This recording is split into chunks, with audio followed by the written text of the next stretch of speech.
Great stuff. Welcome everyone again to the Club Paid Media social media drop-in. This is just one more person to come in. This is just part of the Play Together, Stay Together campaign, and hopefully you've been speaking to your club developer around some support on running a paid media advertisement for your club. So today, I'll introduce everyone we've got on screen, and then we'll kind of kick off. So just let you know, for those who don't know me, my name's Dave Livesey. I work as a player retention manager here at the RFU, and we're currently working on the Play Together, Stay Together campaign to try and get as many people back in the game as possible. Those who are either yet to come back after the pandemic, or have taken a break from the game, or are making the transition from age way to adult as well. So they're the kind of key people we're looking at targeting this campaign. I'm joined by Alex Avery, our marketing campaigns exec. He's been doing a lot of the activations from marketing side to try and spread the message of the Play Together, Stay Together and get it into as many hands as possible. Callum McLagan, who's from Ballon Media, he also helps, for those of you who are part of our Facebook social media group, he helps produce a lot of the content for there. He's currently working on some pretty exciting Top Trumps content. So he'll be going through some ideas and tips and advice on for your own clubs about producing your own paid media advertisement, and some of the kind of ideas and tips that we've seen work well. And also joined by Olivia Lyman, who's the head of social media at 50. He's going to give you an idea about how best to use that paid media, how to maximize your reach, and answer any questions we might have at all. So I'll hand over to Callum in a second, but if you, like I said, if you did get a chance, just put your club name on, either your name or in the chat box. And then also, I'll keep an eye on that chat box throughout the session. We don't plan on spending a huge amount of time, maybe 30 to 40 minutes tonight, but we will leave some time for any questions. So please put any questions you've got in the chat box, or anything you need help with. We can either answer tonight or signpost post this evening. I'm hoping you can see the screen. Alex, can you give me a thumbs up if you definitely see the screen? I'm conscious of things like that. So if that's all right, I'll hand over to Callum. Great, thanks very much, Dave. So yeah, like Dave said just now, so Olivia's going to talk to you about setting up and optimizing your campaign. But I just wanted to speak to you a little bit about kind of the creative side of what you're going to use in your ads campaigns before Liv takes over. So what we're talking about when we're talking about creative, we're talking about what kind of imagery or video you're going to use to get people to engage with the ad that you're creating. So it's going to be really important in terms of determining the success of your ads, what kind of creative you choose to use. So we need to make sure we get this part of it right so that you guys get the results that you want, which is ultimately to get more players coming down to your club. So if we have a look at the different types of creative, so in the top right-hand corner, this is typically what you'll see. But someone needs to mute. Yeah, is it Peter? I think we need to mute. That could be okay. Thanks. So yeah, if you dive into Facebook advertising, the top right-hand corner is typically what you'll see as a starting point. So these are the different types of creative formats you could use. So starting from the left, you've got carousels where you can have between 2 and 10 images or videos. And that's great because you can show all the different elements of your club, a wide variety of different imagery. And Facebook actually optimizes whichever one is performing best in your carousel to appear first. So whichever one of the items in your carousel is driving the most engagement will typically appear first in people's feeds. Then a single image, which is pretty self-explanatory. You might have that one really good quality image that tells its own story or really brings something at your club to life in some way. But I think the next one, a single video, is probably more likely to help you get the engagement that you're looking for. And as I'm sure Liv will back me up here, like video tends to drive the best engagement on social. As you can probably appreciate, moving imagery obviously jumps out a lot more on people's timelines compared to static imagery. And in terms of the ratio and specs for your video, don't pay too much attention to the sort of grayed out frames that you can see there. That's just to tell you what type of campaign it is. But once you click on single video, for example, you can upload a portrait video in 9:16 format and get that full screen experience, or 4:5 ratio for the feed, for example. And basically, the more space a video takes up on someone's screen, the better. It's just going to be a much more immersive experience. And while you can obviously create a good quality Facebook video ad using the camera on your smartphone, I appreciate that not everyone's going to be comfortable editing a video, producing a video, or even have enough time. So whatever the reason, if that is the case, don't worry, that's not a problem, because you can still create a good ad using still images. And if that is the case, then I'd suggest using a carousel or a slideshow. And a slideshow, as the name suggests, puts your still imagery into a slideshow video format to make it a bit more engaging for the end user. And like I said, this is a great option if you don't have access to any good videos or the time to create your own video ads. And then a collection, the last one, is similar to a carousel, but it's that full screen on mobile experience.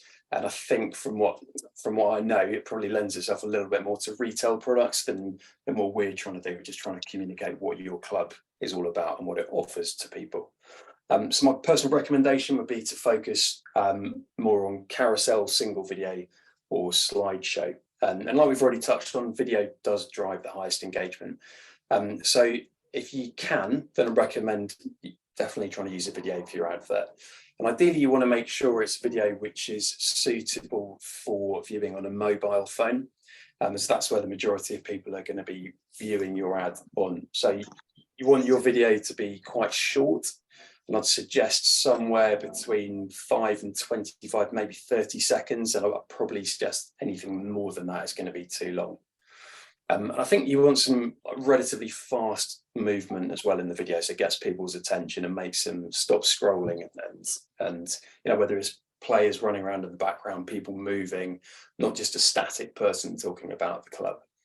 And also remember that a lot of people that are going to be scrolling through their timeline on Facebook or Instagram are going to be doing it with the sound turned off. So make sure that the context of your video can be understood without sound. So for example, if you put yourself in the shoes of someone scrolling through their timeline, a video which is just a talking head that they don't know with a generic background, that they're not going to have a clue what the message is about to start with, and probably not very likely to stop and actively turn the sound on to hear the message and engage with the content. So if you do have an audio transcript in your video, I would suggest trying to put subtitles in it so that people can really understand it, even without the sound on. And we'll come on to that in just a second. But like we've already said, slideshows and carousels are also a really good option for your ads if video is a no-goer for whatever reason. And if you're really pressed for time, one possible thing you could do is to just scroll back through your own timeline, your organic timeline, and find some of the best performing organic content that you've put out on your feed and repurpose that as an ad. So not something like a full-time score graphic or something sort of date specific, but imagery that really brings your club to life to a prospective member. And so if you look to stand here on the bottom left-hand corner of this slide, this is South Shields RFC. So I've just basically been on their Facebook page, picked out 5 or so images which I think could work really well in a carousel, which show the different elements of the club. So if you just look from left to right, the first one shows, that's that fun changing room shot, shows us a great vibe at the club. Second one's an action shot. I've also dropped in a plug for the weekly training sessions there in the middle, a collage shot with a player and Alan Shearer showing that the players don't necessarily take themselves too seriously, and another shot showing you'll feel like you're part of a team if you join the club. So there's endless possibilities here, and this is just one example I've taken from South Shields. But it's worth you guys having to think about what you want your message to be, what content you've got access to or are able to create, and how you can bring that to life in an ad. And then just a quick word on messaging here. So messaging, whichever format you choose above, you'll also have to write a few words to accompany your ad, and you'll want to keep this as concise as possible. So I'd say 2 sentences max, and you don't want someone to have to click on the text, have to expand it to read the full message. Lead with the key message that you're trying to communicate. If it's to get people down on a Thursday evening for a training session, lead with that. If it's to get people down to the clubhouse on a Saturday for a match, then lead with that. Then you've finally got this sort of headlines there in the middle, which should complement the text above it and be as short as possible. And finally, a call to action button there on the right-hand side, which should tell people what they're doing if they decide to engage with your ad. So join now, register now, tell me more, etc., etc. So Dave, could you just change the slides? Thanks. So in terms of best practice, we've already touched on some of it, but I just want to go over a couple more things which I think are important to reiterate. So people, first and foremost, in terms of when you're thinking about the creative you want for your ads, it's really important, I think, to have people in your content. People are used to seeing images of their friends and family in their timelines. So if you can include people-focused imagery in your ad, and think back to the South Shields advert we just looked at with, you know, players and teammates together on and off the pitch, it makes it, I think, feel less like an ad and more in tune with the rest of what they're seeing in their timeline. And it's one of those really simple things that people connect with people. So make sure you've got people from your club in the ad. Movement. So movement really does help you stand out. And I'm sure you'll empathise with this, but attention spans have gone down a lot, especially in places like social media where you've got huge volumes of content and it's a really fast-paced environment. So to have success with your ads, it's going to need to be visually engaging from the very start. So if you are going to create a video and have someone talking, then it would be good to get them, for example, walking and talking, or as they go through a clubhouse, or, you know, people playing rugby in the background, that kind of thing. And then copy-wise, we've already touched on that again, but keep it short and snappy. And I think, you know, the less words you can use to get your message across, the better. And to make that call to action button really clear in terms of what you want people to do. And I had a look on the Facebook ads library. So if you can see that on the bottom left-hand side of the slide there. So if you just type that into your browser after this call, you can see every single ad which is live across the Meta advertising platform. So if you just go into that, you can type in rugby and see what rugby brands or teams are doing advertising-wise on Facebook, on Instagram. And I found quite a good example from a club in Berkshire, Aldermaston RFC. And I think it really encapsulates those first 3 points pretty well. So Dave, could you hit play on that, please?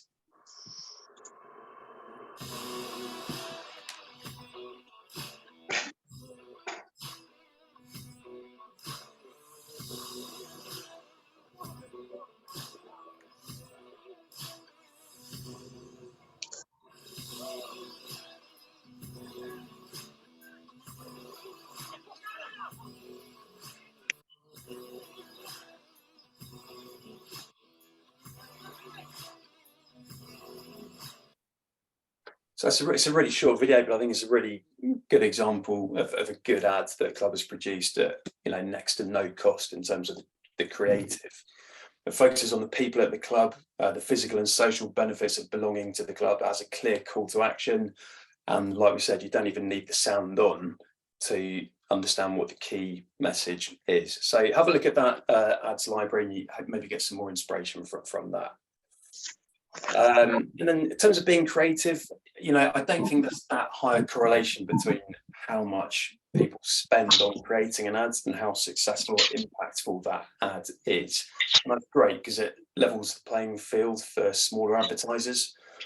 I think with any piece of video content, you can tell if it's got a lot of production value behind it. And a lot of people, you know, they can tell that and they don't always like feeling they're being marketed to. And I think a good example of that on the TV at the moment is Airbnb. So if you look at the advert they're running on the TV at the moment, that you know, that's a multi-million-dollar business. But their latest ad is just a slideshow of 4 or 5 different stills of people enjoying their holidays. That's it. Maybe you could use a set of great images that you've got from your club and pick out one theme with all of the different images, bringing that theme to life. You know, that theme could be friendship, for example, and you've got 5 different photos of players playing together, then enjoying a beer in the clubhouse, or the same players hanging out in a non-rugby environment somewhere, that kind of thing. So I think the focus should be on creating something that feels authentic and honest and engaging, and the more creative it is, the better. And then finally here, just if you can make someone feel something through the creative, they're going to be much more likely to engage with it, I think, and take action on it.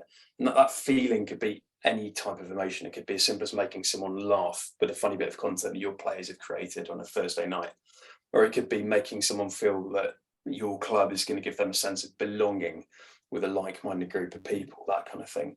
And, you know, a stock image or a stock video isn't really going to make anyone feel anything. So I think if you can create your own piece of content, you've got endless possibilities when it comes to making someone feel something and take action and hit that join now button when it comes to your club.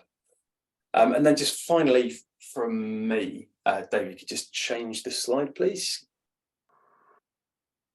Yeah, so just creative ideas. Hopefully, you know, you've got a completely blank canvas when it comes to creating content for your ads, and hopefully some of the things we've looked at have got you thinking about some ideas as to what type of content you could include. But if you're still feeling stuck, here's just a couple of examples I've cobbled together for the kinds of things you could be doing. So if you're working with static imagery and you've got to use a carousel or a slideshow, maybe you could create 5 different posters that you could put into a carousel ads on the theme of why you should join our club. There are loads of great free design resources out there. So if you look at the bottom 2 graphics on the left, so that's something that I created in Canva, and that took me literally less than a minute to do those 2. Just dragging an image in, you've got your title, change your title, you can fire your club logo in there too if you want. Easy. Top jump. So Dave mentioned this at the top of the call, but if you're in that Facebook grassroots social media group on Facebook, then you'll have seen that we've made some PDF top trumps templates available, which clubs can download to create, you know, light-hearted top trumps cards for their current players. Maybe you could dive in there, create some of your own top trumps for your players, put them into carousel ads, and with a call to action along the lines of your club's looking for the next big thing or whatever it is. You can also create a slideshow showing the on and off the pitch side of life at your club. And, you know, this whole campaign, Play Together, Stay Together, is all centered around that, the on and the off the pitch side of rugby, because we all know how important the social side is to the people who play the game. You could bring that to life with a slideshow of the best on and off pitch images from your club. And then on the right, in terms of video content ideas, you know, there's no reason why you can't lean on your players to create the content for you. A couple of ideas, you know, how about getting your players to create a video for your club at the midweek training session, get someone who's handy with a camera phone to film players arriving, what happens at training, why it's fun, why people should join in, and also the post-training social side in the clubhouse.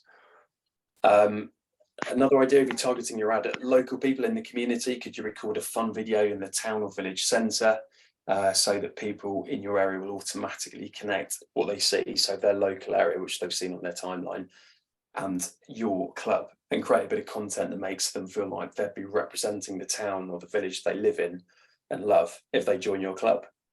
And another one, a player-led video idea, get a handful of players together to share why they joined and why they're still members. You could have one player throwing to another with different cuts, using props, making it fun, that kind of thing. So hopefully that's got you thinking a bit about ideas you could use for creatives in your ads. And, you know, you could even sit down at your clubs next time with some of the players potentially and brainstorm ideas with them or other people at your club in terms of what you want to say and how you could go about doing it. But that's it from me, and we're really looking forward to seeing what you guys can create. So back to you, Dave. Yeah, thanks very much for that. I appreciate a lot of content to gone through there. We will have this recorded and sent out if you need to kind of reference back, and also make reference to the Facebook social media group. If you're not on there already, just let us know in the box and the chat box, and then we'll send you the link to get involved. There's loads of little tips and resources in there.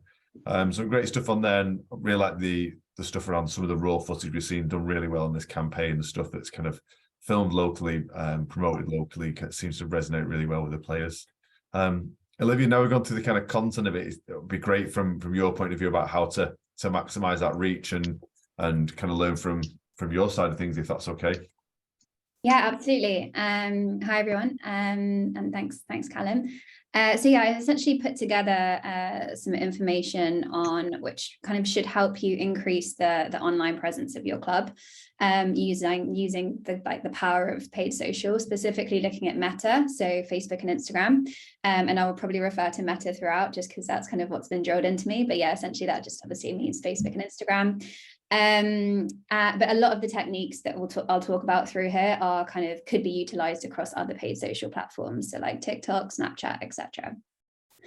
And hopefully, yeah, this will be useful for those who have some experience with paid social advertising, but also for those who are kind of just starting from zero as well. In terms of what I'll be covering, so one of the most important factors, obviously, as well as creative, is targeting, and essentially how best to target your audience. So I'll be covering a bit of that. I'll also cover how best to budget, and also how to sort of correctly choose your right objectives to kind of achieve your desired outcome, and then also just how to best optimize your campaign once it's actually live. Can you just move on to the next slide? Thanks. So yeah, advertising on Meta has recently gone through quite a few changes. It's basically had to adapt to privacy changes with the recent iOS update at the forefront of that change. And that's really affected our ability as advertisers to kind of properly measure the success of a conversion campaign. Despite all of that, though, Facebook's ad revenue recently in 2021 grew by 56%, and there are over 10 million active accounts. So it's still a really, really strong place to kind of advertise, and it's one of the best paid social platforms to really get as much reach as possible. So because there's so many advertisers on the platform, you really kind of need to stand out from the crowd, and as well as creative, it's about becoming kind of thumb stopping. So it's about choosing the right target audience, the right objectives, and also kind of optimizing your ads effectively so you can kind of get the most out of your budget. Next slide, please. So yeah, finding your kind of right target audience is obviously really, really important. There are kind of two main types of audience. So prospecting audiences and then retargeting audiences. So prospecting targeting allows you to kind of utilize the targeting taxonomy within Meta's advertising platform to find prospects who might not actually be aware of your club. So kind of new audiences, and then target them with ads. And you can kind of build those prospecting audiences kind of through multiple different techniques. So there's kind of quite simple layers such as age, gender, language, and location. And then there's more complex layers, so around kind of interests and passions and kind of targeting influencers that your target audience might follow on paid social. And then the kind of flip side is the retargeting audiences. So kind of people who've already expressed an interest in your club. So they could be people who have watched a video on your paid social platform, on your Instagram or your Facebook profile. They might have been on your website. You might have uploaded a list of like their email addresses. So there's kind of quite a few different ways to kind of build that audience, and retargeting audiences do tend to be smaller audiences, but they're really, really vital in kind of spreading it. So you spread awareness with your prospecting kind of techniques, and then you actually kind of convert with your retargeting techniques. And it's quite important to kind of serve those two different audiences slightly different messaging. So you have maybe slightly broader messaging for your prospecting audiences, and then a more direct message for your retargeting audiences. So yeah, this is just diving a little bit deeper into that kind of prospecting targeting. So we have a screen grab. So 50 have an insights platform, and this is a screen grab from our platform, which we created a piece of insight to support the Red Roses World Cup awareness campaign. And what these different widgets show you, basically how to inform the targeting for that campaign.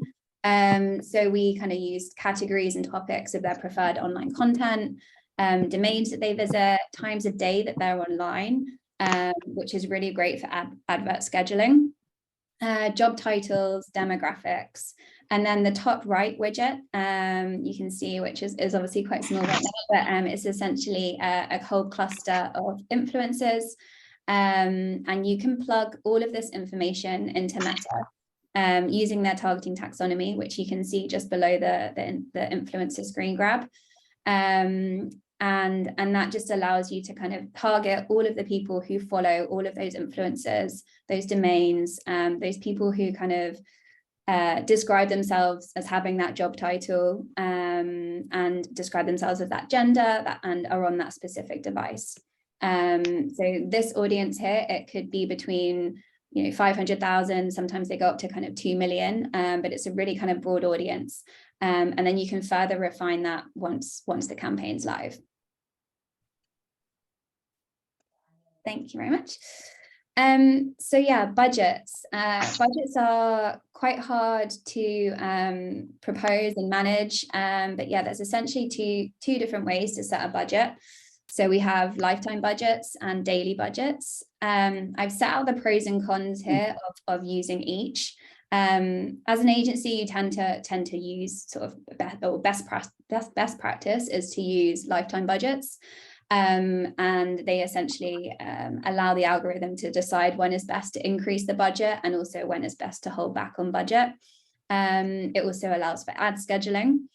However, there definitely are kind of downsides to use that because it does require a set budget and also a set end date.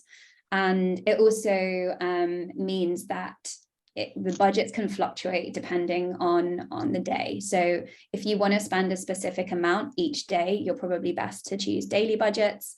Whereas if you kind of don't mind how much budget is spent each day, you just you have a set budget and you want it to start on one day and finish 3 weeks later, then it tends to be best to use lifetime budgets. Daily budgets, they're definitely the easiest to set up. And also if you're anticipating regular changes to your budget, then they can be more flexible, so you can change it day to day. And it also obviously allows you for a more even pacing of spend. The cons for daily budgets, so if you set a daily budget, Meta will actively spend that budget regardless of the performance on that particular day. And it also means that there's no advert scheduling. So if you know that your audience is online a specific day, so maybe they're more active on the weekends, using a daily budget kind of doesn't allow for you to increase spend on that particular day unless you go in and manually do it. So there's kind of pros and cons to both. I would say, yeah, if you've kind of got smaller budgets, daily budgets definitely allow for more flexibility. Next slide, please. Thank you. So yeah, what budget do I need to kind of run a campaign? And there's not really an easy answer to this. It's quite a tricky thing to kind of figure out, essentially, because there's a multitude of factors which affects what budget you actually need. Obviously, it depends on your overall budget, your overall marketing budget. Obviously, you can only pay for what you can afford. But it also just depends on what you're trying to achieve. So most campaigns are bought on a CPM, which is a cost per mil, cost per 1,000 impression basis. And your CPM depends on the size of your audience. So like I was saying earlier, the retargeting audiences tend to be a lot smaller. So it tends to be more expensive to find them and to advertise to them, but it can sometimes be more effective. It depends on the campaign objective. So if you're kind of choosing a conversion-based objective, and you want a user to take a specific action, those campaigns can cost more. It depends on your target KPIs, the volume of audiences that you want to target. So if you want to target multiple prospecting audiences and multiple retargeting audiences, obviously you will need more budget to spread across those audiences. And the same with the adverts. So it depends on the volume of adverts you want to test. There's external factors like seasonality. Times like around sort of Black Friday or around Christmas can be notoriously expensive to advertise. And then bidding strategy and also placement selection. There's a couple of tips here. A couple of tips on changing budgets. You do have to be careful with kind of constantly changing budgets, because it essentially means that any change to a budget will push the campaign back into learning. And you really want to get out of that kind of learning phase. So just keep your budget changes to a minimum. So if you're going to change your budget from one day to the next, I would advise just changing it by 10 to 20% each day and then slowly reduce it or slowly increase it. Okay.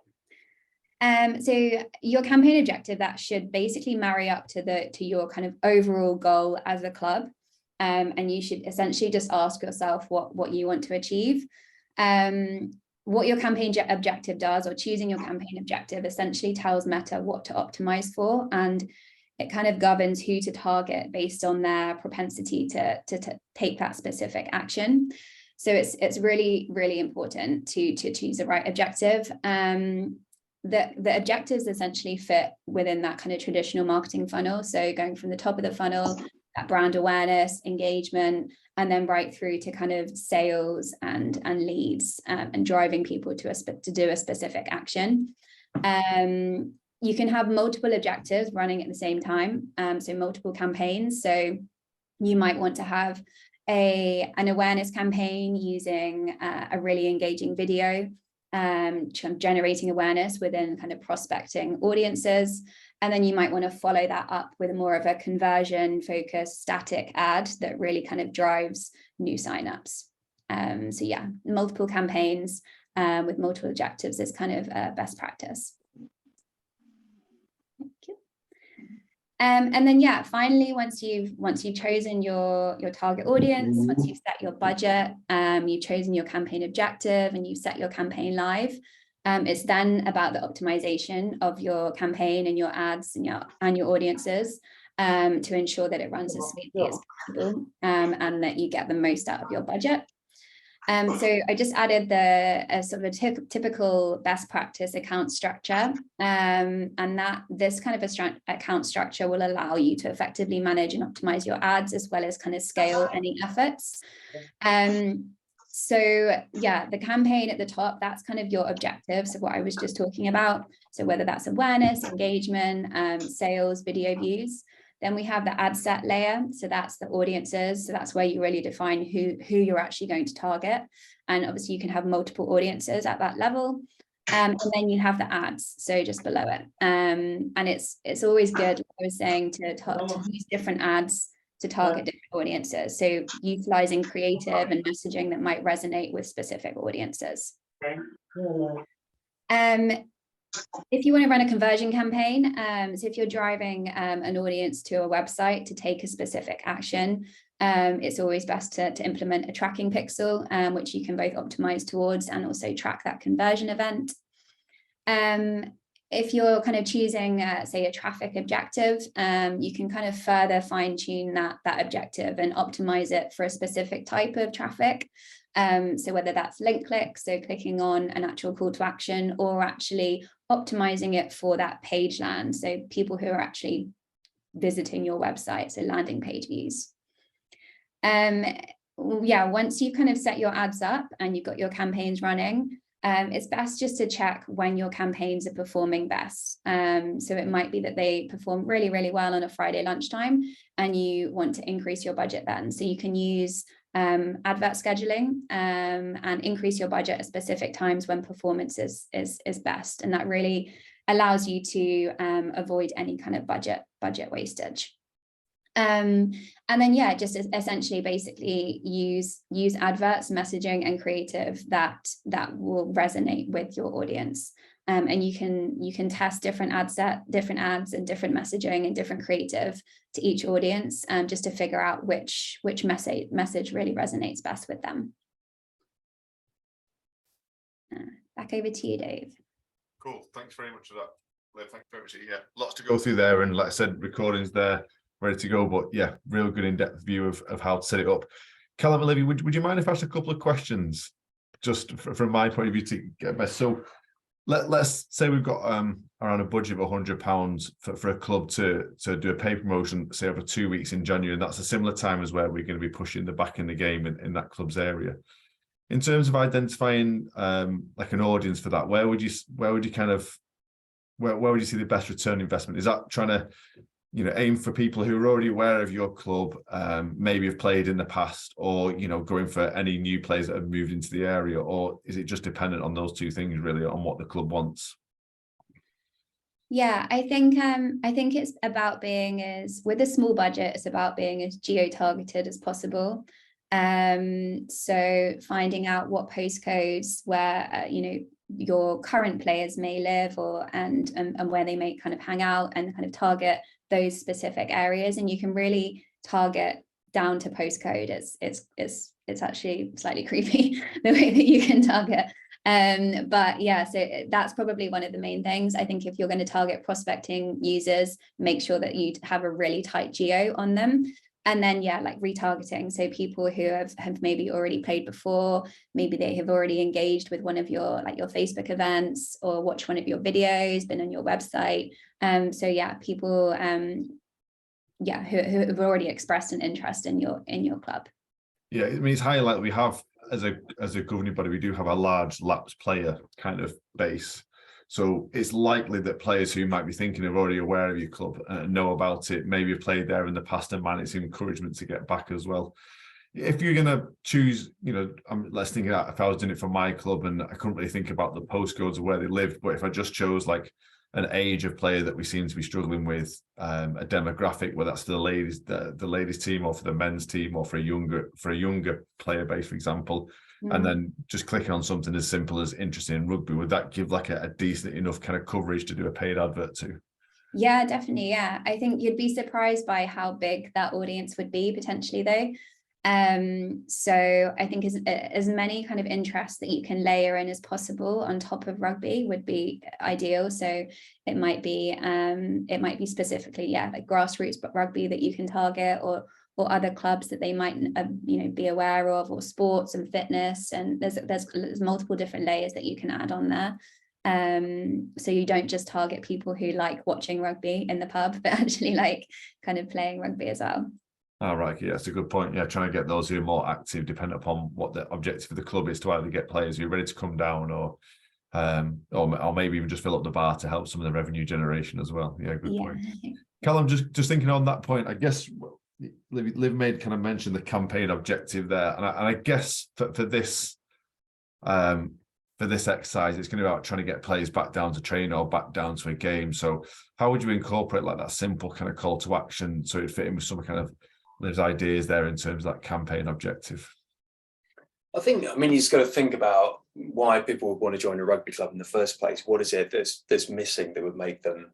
I think one of the key things to explore is just that sense of like belonging. I think that's probably one of the most important things. And I think, if I was to purely in terms of creative, I would focus more on that. So the sense of belonging and the social side, I would really try and sell that too. And maybe it's not necessarily that you have to make the call to action as specific as come down to our club on a Thursday evening at 6:30 for the training session, but maybe it could be something a little bit softer, which conveys that same message, like come down to the club on a Saturday, see what it's all about. Maybe especially around the Six Nations as well, because there'll be so much going on at people's clubs with screenings as well as matches. So yeah, I think I would focus on the social side in the sense of belonging, I guess, in terms of the call to action. Yeah, and how important would it be?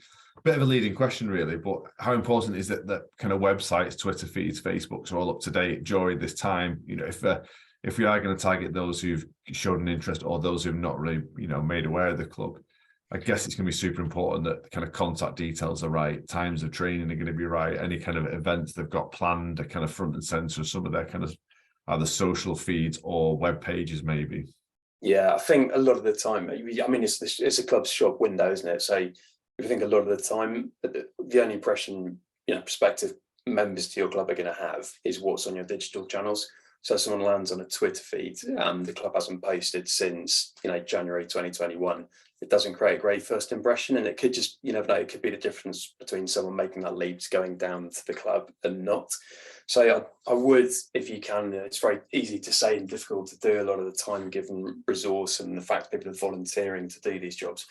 But if you can dedicate time or find someone that can to keep everything up to date and make the club as active as possible and on your digital channels and welcoming as well. And I always think it's great when you see you land on a club's Twitter page, for example, and in their bio they've got when they train, where they train, and the fact that new members are always welcome. I think that creates a great first impression.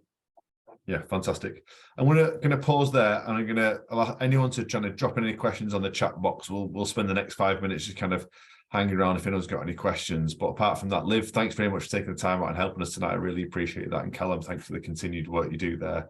Yeah, we'll get a send out for the Facebook group invited over. We've got 2 step-by-step guides on producing the the actual the paid media. Really straightforward. I think Liv, you might be able to help me out on this, but actually when you go and do it, the process and the user journey to actually set it up is really straightforward. I think there's just some good key things to remember there on what they've gone through in terms of how to identify your audience, how to kind of layer it down, and also how to kind of format it in order to ensure that you've got a good objective. But apart from that, again, thanks very much. I'll stop recording there, and any questions, please file free in the chat, or we'll catch you soon. Thanks very much.